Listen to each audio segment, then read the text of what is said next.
সালাম, শুভেচ্ছা ও স্বাগতম। আমি মিল্টন। আজ আপনাকে নিয়ে যাচ্ছি ইতিহাসের এই দিনে পৃথিবীর কোথায় কি ঘটেছিল, এই দিনের তাৎপর্য ও বিশেষত্ব এবং এই দিনের ঐতিহাসিক ঘটনা ও রটনা যা পৃথিবীকে বদলে দিয়েছে তা জানতে। চলুন পৃথিবীর ইতিহাসে এই দিনে কোথায় কি ঘটেছিল তা এক নজর দেখে আসি। আজ 7ই ডিসেম্বর।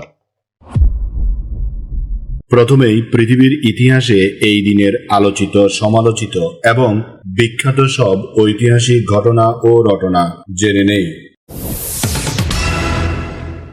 1782 সালের 7ই ডিসেম্বর টিপু সুলতান ভারতের মহীশূর রাজ্যের শাসক হিসেবে ক্ষমতা দখল করেন। তিনি ইংরেজদের বিরুদ্ধে সংগ্রাম এবং আধুনিক সামরিক কৌশল প্রয়োগের জন্য ইতিহাসে বিখ্যাত। 1856 সালের 7ই ডিসেম্বর কলকাতায় রাজকৃষ্ণ বন্দ্যোপাধ্যায়ের বাড়িতে ঈশ্বরচন্দ্র বিদ্যাসাগরের উপস্থিতিতে প্রথম বাল্যবিবাহ সম্পন্ন হয়। এটি ছিল নারী অধিকার ও সামাজিক সংস্কারের ইতিহাসে এক যুগান্তকারী ঘটনা। 1872 সালের 7ই ডিসেম্বর বাংলার প্রথম নাট্যশালা ন্যাশনাল থিয়েটার প্রতিষ্ঠা করা হয়। একই বছরে দীনবন্ধু মিত্রের খ্যাতনামা নাটক নীল দর্পণ সেখানে মঞ্চস্থ হয়, যা ছিল নীল চাষীদের দুঃখ দুর্দশা তুলে ধরার জন্য বিখ্যাত। 1889 সালের 7ই ডিসেম্বর পৃথিবীর প্রথম অটোমোবাইল তৈরি করা হয়। এই ঘটনা পেট্রোল চালিত স্বয়ংক্রিয় যানবাহনের যুগের সূচনা করে এবং শিল্প বিপ্লবে নতুন মাত্রা যোগ করে। 1971 সালের 7ই ডিসেম্বর বাংলাদেশের মুক্তিযুদ্ধের চূড়ান্ত বিজয়ের ঠিক আগ মুহূর্ত, যখন মিত্রবাহিনী ও মুক্তিবাহিনী সম্মিলিতভাবে পাকিস্তানি হানাদারদের উপর চূড়ান্ত আঘাত হানছিল, বিশেষ করে দেশের বিভিন্ন প্রান্তে, যেমন কুমিল্লার সদর দপ্তর দখল করা ও কুমিল্লার বিশাল এলাকা মুক্তাঙ্গন হিসেবে ঘোষণা করা, যা বিজয়ের পথ সুগম করে এবং এই বিজয় 16ই ডিসেম্বরের আত্মসমর্পণের ভিত্তি তৈরি করে। অর্থাৎ বিজয়ের প্রাক্কালে এটি ছিল এক উল্লাসের দিন। 1972 সালের 7ই ডিসেম্বর যুক্তরাষ্ট্রের অ্যাপোলো 7 অভিযান চাঁদের উদ্দেশ্যে যাত্রা শুরু করে। এই অভিযানটি ছিল অ্যাপোলো কর্মসূচির শেষ চন্দ্র অভিযান। 1985 সালের 7ই ডিসেম্বর ঢাকায় প্রথম সার্ক শীর্ষ সম্মেলন অনুষ্ঠিত হয়। দক্ষিণ এশীয় আঞ্চলিক সহযোগিতা সংস্থা সার্কের সদস্য রাষ্ট্রগুলোর মধ্যে সহযোগিতা বৃদ্ধি করার লক্ষ্যে এই সম্মেলনটি একটি ঐতিহাসিক আন্তর্জাতিক বৈঠক ছিল। এবার জেনে নেই এই দিনে জন্ম নেওয়া কিছু কিংবদন্তি ও অসাধারণ মানুষের কথা। বাঙালি বিপ্লবী বাঘা যতীন 1879 সালের 7ই ডিসেম্বর কুষ্টিয়া জেলার কয়া গ্রামে জন্মগ্রহণ করেন, যার প্রকৃত নাম যতীন্দ্রনাথ মুখোপাধ্যায়। ব্রিটিশ বিরোধী সশস্ত্র আন্দোলনে তিনি যুগান্তর দলের নেতৃত্ব দেন। অদম্য সাহস, বীরত্ব ও সংগঠনের দক্ষতার জন্য তিনি বাঘা যতীন নামে খ্যাতি লাভ করেন। ভারতীয় স্বাধীনতা সংগ্রামের ইতিহাসে তিনি আত্মত্যাগ ও সংগ্রামের এক অনন্য প্রতীক। মার্কিন চলচ্চিত্র ও মঞ্চ অভিনেত্রী পে বেইন্টার 1893 সালের 7ই ডিসেম্বর মার্কিন যুক্তরাষ্ট্রে জন্মগ্রহণ করেন। তিনি 1930 ও 1940-এর দশকে হলিউডে অত্যন্ত জনপ্রিয় হয়ে ওঠেন। অভিনয়ে গভীর আবেগ ও চরিত্রের সত্যতা ফুটিয়ে তোলার জন্য তিনি বিশেষভাবে প্রশংসিত হন। সিনেমা ও থিয়েটার উভয় মাধ্যমেই তার উপস্থিতি তাকে সমকালীন অভিনেত্রীদের মধ্যে আলাদা মর্যাদা দেয়।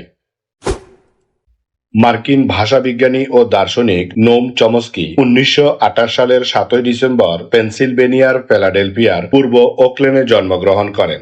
যুক্তরাষ্ট্রের এই খ্যাতমান ভাষাবিজ্ঞানী একই সাথে দার্শনিক, লেখক ও রাজনৈতিক বিশ্লেষক ছিলেন। তার জেনারেটিভ গ্রামার ধারণা ভাষাতত্ত্বে নতুন বিপ্লব নিয়ে আসে। পাশাপাশি বৈশ্বিক রাজনীতি, গণমাধ্যম ও রাষ্ট্রশক্তির সমালোচনায় তার লেখালেখি ও বক্তৃতা বিশ্বব্যাপী সমালোচিত হয়। অস্ট্রেলীয় ক্রিকেটার ও পাকিস্তান জাতীয় দলের সাবেক কোচ জিউব লসন 1957 সালের 7ই ডিসেম্বর নিউ সাউথ ওয়েলসে জন্মগ্রহণ করেন। তিনি ডানহাতি ফাস্ট বোলার হিসেবে 1980-এর দশকে অস্ট্রেলিয়া জাতীয় দলের হয়ে খেলেছেন। পরবর্তী সময়ে তিনি পাকিস্তান জাতীয় দলের কোচের দায়িত্ব পালন করেন। খেলোয়াড়ি জীবন ও কোচ হিসেবে তিনি সমানভাবে সম্মান অর্জন করেন। অস্ট্রেলীয় চলচ্চিত্র অভিনেত্রী, গায়িকা ও মডেল এমিলি ব্রাউনি 1988 সালের 7ই ডিসেম্বর অস্ট্রেলিয়ার মেলবোর্নে জন্মগ্রহণ করেন। অল্প বয়সেই অভিনয় শুরু করে তিনি আন্তর্জাতিক খ্যাতি লাভ করেন। A series of unfortunate events, sucker punch, sleeping beauty এর মতো চলচ্চিত্রে অভিনয় করে তিনি দর্শক ও সমালোচকদের নজর কাড়েন। শান্ত, গভীর ও সংবেদনশীল চরিত্রের উপস্থাপনা হলো তার অভিনয়ের বিশেষত্ব। ইংরেজ অভিনেতা নিকোলাস হল্ট 1989 সালের 7 ডিসেম্বর ইংল্যান্ডের বার্কশায়ারের ওয়ার্কিংহ্যামে জন্মগ্রহণ করেন।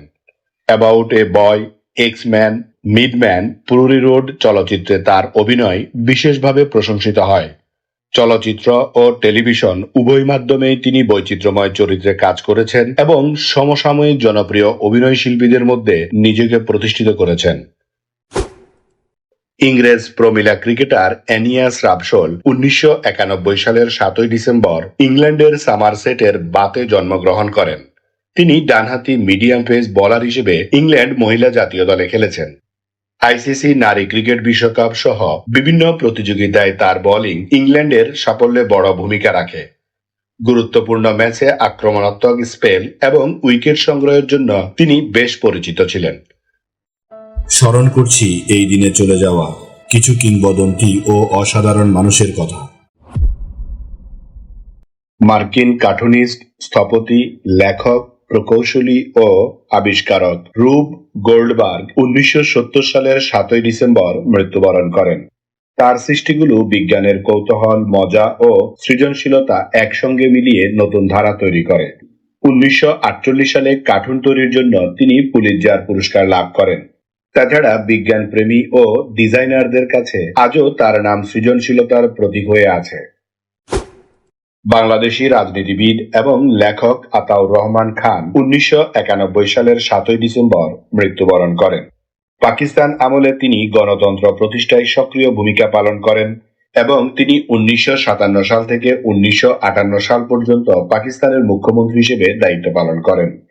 রাজনৈতিক নেতৃত্বের পাশাপাশি তিনি সমাজ, রাষ্ট্র ও ইতিহাস বিষয়ক কিছু গ্রন্থ রচনা করেন। ন্যায় বিচার, সাংবিধানিক অধিকার ও গণতান্ত্রিক মূল্যবোধ প্রতিষ্ঠায় তার অবদান স্মরণীয়। বাংলাদেশী চলচ্চিত্র ও টেলিভিশন অভিনেতা আবুল ফজল মোহাম্মদ খলিলুল্লাহ খান 2014 সালের 7 ডিসেম্বর মৃত্যুবরণ করেন। তিনি 1950-এর দশক থেকে দীর্ঘ সময় ধরে সিনেমা, নাটক এবং টেলিফিল্মে অভিনয় করে দর্শকদের হৃদয়ে স্থান করে নেন। চরিত্রের গভীরতা, সংযত অভিনয় এবং শক্তিশালী উপস্থিতির জন্য তিনি বিশেষভাবে প্রশংসিত ছিলেন। অভিনয়ে সাফল্যের স্বীকৃতি হিসেবে তিনি জাতীয় চলচ্চিত্র পুরস্কার এবং আজীবন সম্মাননা লাভ করেন। বাংলাদেশের অভিনয় শিল্পে তিনি একটি গুরুত্বপূর্ণ নাম হয়ে আছেন। এবার এই দিনের বিশেষ দিবস ও উৎসবের গল্প শুনি। আজ আন্তর্জাতিক বেসামরিক বিমান পরিবহন দিবস। প্রতি বছর 7 ডিসেম্বর আন্তর্জাতিক বেসামরিক বিমান পরিবহন দিবস বিশ্বব্যাপী পালিত হয়। আন্তর্জাতিক বেসামরিক বিমান সংস্থা ICAO এর প্রতিষ্ঠা উদযাপন এবং বৈশ্বিক বিমান পরিবহনের নিরাপদ, দক্ষ ও টেকসই ব্যবস্থার গুরুত্ব তুলে ধরাই এই দিবসের মূল উদ্দেশ্য। আধুনিক বিশ্বে আকাশপথ শুধু যাত্রী বা মালামাল পরিবহনে সীমাবদ্ধ নয়, বরং আন্তর্জাতিক যোগাযোগ, বাণিজ্য, পর্যটন, মানবিক সহায়তা ও অর্থনৈতিক উন্নয়নের অন্যতম প্রধান চালিকা শক্তি। দিবসটি পালনের মাধ্যমে বিভিন্ন রাষ্ট্র ও সংস্থা নিরাপত্তার মানদণ্ড, পরিবেশ বান্ধব প্রযুক্তি, এয়ার ট্রাফিক ব্যবস্থাপনা এবং যাত্রী সেবার উন্নয়নের প্রতি গুরুত্ব আরোপ করে। দ্রুতই বিকাশমান এই খাতে সমন্বিত সহযোগিতা ও উদ্ভাবনের প্রয়োজনীয়তা স্মরণ করিয়ে দেওয়াই আন্তর্জাতিক বেসামরিক বিমান পরিবহন দিবসের উদ্দেশ্য। এই দিন আমাদের জীবনের ঐতিহাসিক, প্রাকৃতিক, শৈল্পিক, সাংস্কৃতিক, সাহিত্যিক, রাজনৈতিক, বিজ্ঞান, গবেষণা, আন্দোলন, উৎসব, অর্জন, খেলাধুলা, সুখ দুঃখ, হাসি কান্না, আনন্দ বেদনা, পাওয়া না পাওয়া, মায়া মমতা, ভালোবাসায় ভরা সুখকর স্মৃতিময় একটি সুন্দর দিন। চলুন এই দিনটি উপভোগ করি। আগামীকালকের তারিখে পৃথিবীর কোথায় কি ঘটেছিল তা জানার আমন্ত্রণ জানিয়ে আজকের গল্প এখানেই শেষ করিলাম। লাইক, শেয়ার আর সাবস্ক্রাইব করার দায়িত্ব আপনার। আমি শুধু বলিব, নিজের, পরিবারের, প্রতিবেশীর ও পরিবেশের যত্ন নিন। ধন্যবাদ। খোদা হাফেজ।